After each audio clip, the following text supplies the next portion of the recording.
boucherie. Et comme vous le penchez, la valorisation de l'ail noir en Algérie. Ou bien la contribution de la valorisation de l'ail noir en Algérie. Donc, et comme introduction,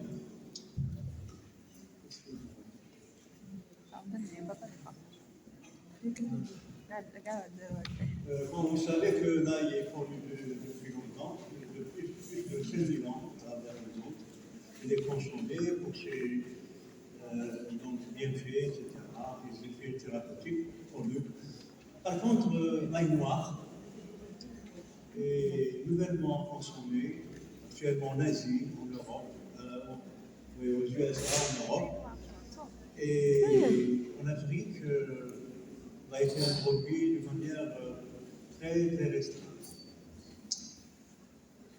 L'expression ail noir fait référence à une forme d'ail ordinaire, donc on prend l'ail ordinaire, et sous des conditions d'incubation et température contrôlée, et aussi des conditions d'humidité, généralement à 90%, sur une période prolongée, et la température doit être maintenue pendant au moins 10 jours, dans généralement un fermenteur, ou bien on utilise un cuiseur rari. Donc je vais vous le montrer tout à l'heure. Maintenant, la saveur piquante de l'ail frais, généralement, elle limite sa consommation quotidienne. Et son utilisation, elle est répandue, bien sûr, dans l'alimentation. Mais donc, on peut proposer l'ail noir comme produit alternatif en cuisine. Parce que, tout d'abord, l'odeur, elle perd l'odeur à cause de l'anicide, et aussi l'irritation. Généralement, comme on est avec la consommation de l'ail, il peut même donc irriter l'ail frais, peut irriter donc le tube digestif, carrément. Il est aussi très riche en tanins, et comme vous savez que les tanins, ils sont donc indigestifs. Certains, surtout certains tanins. Bon, donc ce travail concerne la comparaison des effets phytochimiques de l'ail frais avec l'ail noir. Je vais vous présenter uniquement certains résultats.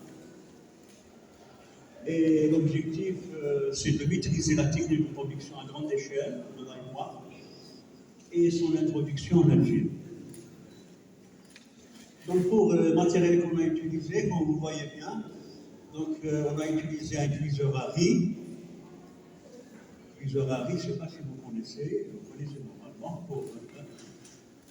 Donc, généralement, on utilise genre cocotte. Sauf que son alimentation, il est avec l'électricité. Donc, on a couvert le fond avec du papier absorbant imbibé d'eau, comme c'est montré dans le photo en bas.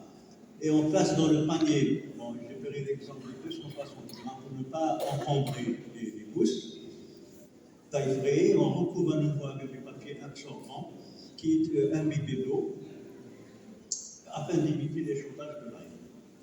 Et le tout, il est recouvert avec de l'aluminium pour garder la température et en faire le cuiseur à riz. On règle la température à 50 degrés avec un taux d'humidité qui avoisine les 80%, pendant 10 jours, ce qu'on a fait pendant 10 jours.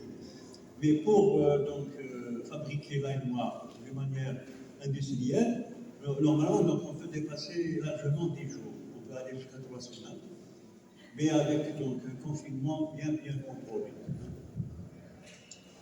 Donc, pour les résultats qu'on a obtenus, par exemple, les teneurs en polyphénol de l'ail frais et l'ail noir sont d'excellents antioxydants. Vous avez ce qu'on dit, la peau surtout, hein, qui est donc montré par les analyses qu'on a faites en polyphénol totaux. Donc pour l'ail frais, donc il est de 18,37 microgrammes équivalent acide gallique par milligramme. Et pour l'ail noir, il est donc à 24,25 d'acide gallique par milligramme d'extrait d'ail noir. Donc il est très riche. Il est aussi riche que le Weifray. Pour les tanins, ce que vous remarquez ici, ce qui est très intéressant, c'est que Weifray présente donc 60,3 microgrammes d'équivalent catéchine par milligramme d'extrait. Par contre, la noire, il est à 11,10. Donc il n'y a pas beaucoup de tanins. Il n'y a pas beaucoup de tanins. Donc ce qui est très très avantageux pour l'alimentation courante.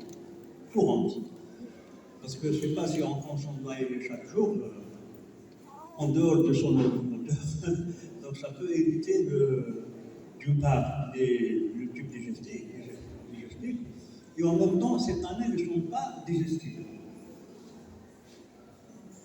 Les teneurs en flavonoïdes, donc c'est les polyphénols, ils sont aussi riches. Ici, donc on a la comparaison de la capacité antioxydante totale entre l'ail et l'ail noir. Donc l'ail noir qui présente une capacité intacte, une teneur un peu plus élevée. Donc il est très riche en polyphénol. Oui, d'accord, j'ai terminé.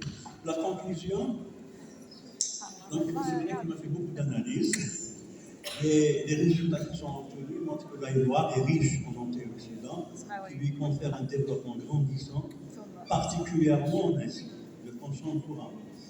La maîtrise de la technique de production va nous permettre de valoriser l'ail noir en adoptant des dispositifs permettant d'introduire en Algérie ce légume très riche en antioxydants, qui permettra bien sûr l'emploi de beaucoup de choses.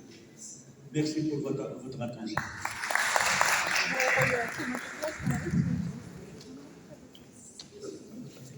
Le